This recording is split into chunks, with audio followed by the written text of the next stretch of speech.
One decision meant to save an empire quietly planted the seed of its destruction. For centuries, Rome ruled the known world. Its power felt permanent, unquestionable.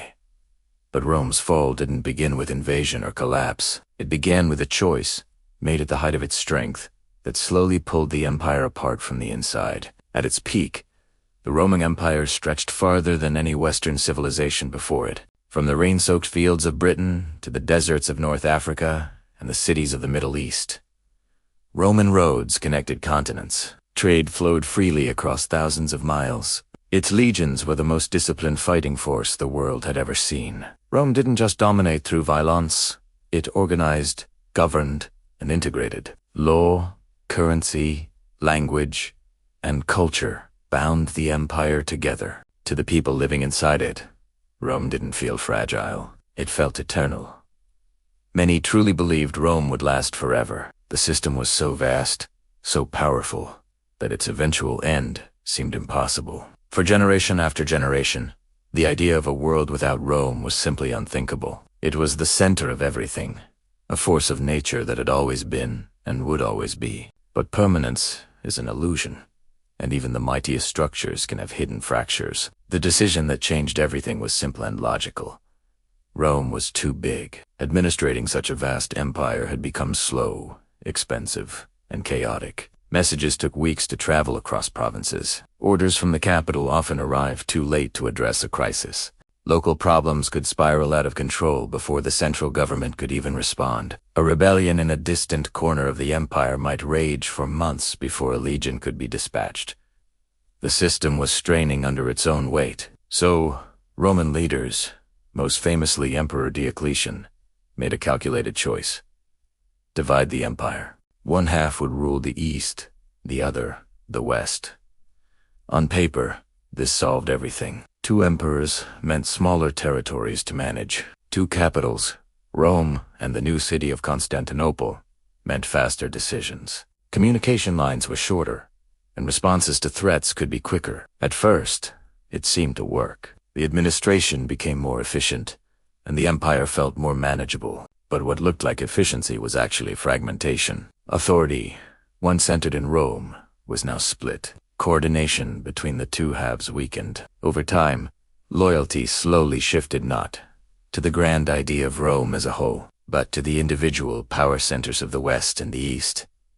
Rome was no longer one empire. It was 2 competing systems sharing the same name, each developing its own priorities, its own culture, and its own destiny.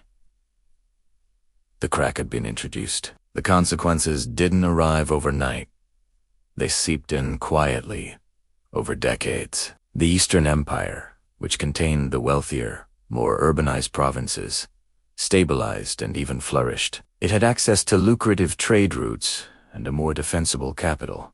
The Western Empire, on the other hand, larger in area, poorer in resources, and with long exposed borders, began to struggle. The 2 halves stopped cooperating. Eventually, even basic necessities became political tools. When the West needed grain from Egypt, now controlled by the East, negotiations stalled, halting the flow of resources and deepening the economic strain. To fund its massive army and bureaucracy without the East's wealth, the Western government raised taxes, squeezing its citizens and landowners. Political instability followed. Emperors in the West were overthrown, assassinated, or replaced at an alarming speed. Some ruled for years, but others held power for just a few months. This crisis of the 3rd century was a brutal cycle of civil war and political murder. Each leadership change reset policies. Each reset weakened trust in the government. The constant turmoil made long-term planning impossible. Meanwhile, Rome's enemies were watching. The various Germanic tribes, the Goths, the Vandals, and others noticed the empire's internal chaos. They saw borders thinning as troops were pulled away to fight in civil wars. They noticed soldiers going unpaid and becoming demoralized. They saw an empire that was now always reacting rather than commanding. External pressure increased at the exact moment. Internal cohesion disappeared. Rome still had its powerful armies, but it no longer had unity. The 2 halves increasingly saw each other as rivals, not partners. When the collapse finally came to the west, it wasn't a single, dramatic event. It was a quiet, grinding process. Over time, cities emptied as trade routes failed and life became unsafe. People fled to the countryside, seeking protection from local landlords. Grand infrastructure like aqueducts and roads fell into disrepair. One by one, provinces slipped from Rome's control. Military defenses dissolved not because of one decisive battle, but because there was no central government left to pay, equip, and direct the soldiers. Then the unthinkable happened. Rome, the eternal city, once untouchable, was sacked, first by the Visigoths in 410, then more brutally by the Vandals in 455.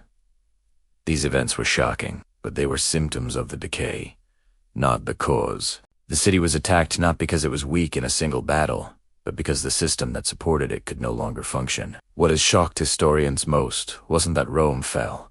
It was how little resistance remained when it did. The Western Roman Empire didn't explode in a blaze of glory.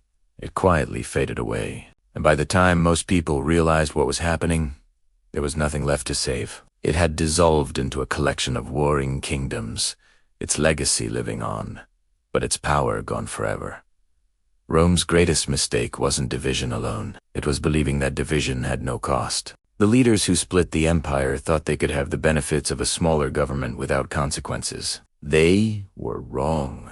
When leadership fragments, coordination fails. When systems start competing with each other instead of cooperating, overall strength dissolves. When unity becomes optional, collapse accelerates. This same pattern appears again and again throughout history in governments, corporations, and institutions. Failure often doesn't come from a sudden disaster. It comes from slow, preventable decay, born from a series of small, seemingly logical decisions that slowly chip away at the core. History doesn't repeat, but it certainly warns. If you want more documented stories of how civilizations rose, fractured, and fell, subscribe to the historical record, because the past isn't gone.